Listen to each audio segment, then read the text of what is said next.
En France, l'émotion toujours très vive dans les collèges et lycées après l'assassinat terroriste de Dominique Bernard, le professeur de français à Arras, dans le Pas-de-Calais. Ça s'est passé vendredi dernier. Hier, une minute de silence a été observée dans tous les établissements scolaires du pays en hommage à Dominique Bernard, mais aussi à Samuel Paty, décapité en pleine rue il y a 3 ans. 2 victimes du terrorisme morts dans l'exercice de leurs fonctions. Un hommage difficile, mais nécessaire dans un contexte sécuritaire tendu pour les professeurs et leurs élèves. Le reportage de Louise Salé au collège Jean Moulin dans le 14e arrondissement de Paris.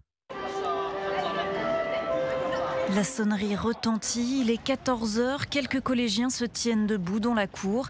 La plupart se recueillent dans leur classe, dignement, même si certains ont du mal à garder leur calme. Sarah est en 5e. Ça m'a fait mal un peu qu'il y ait des gens qui rigolent.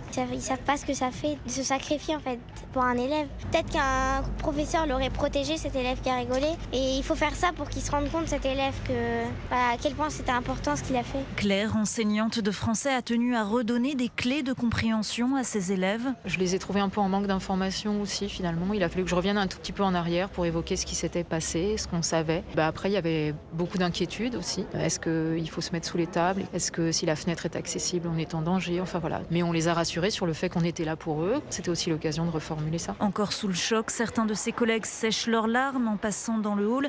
2 portraits, celui de Samuel Paty et de Dominique Bernard, viennent d'y être affichés. Une gerbe de fleurs déposée à leurs pieds.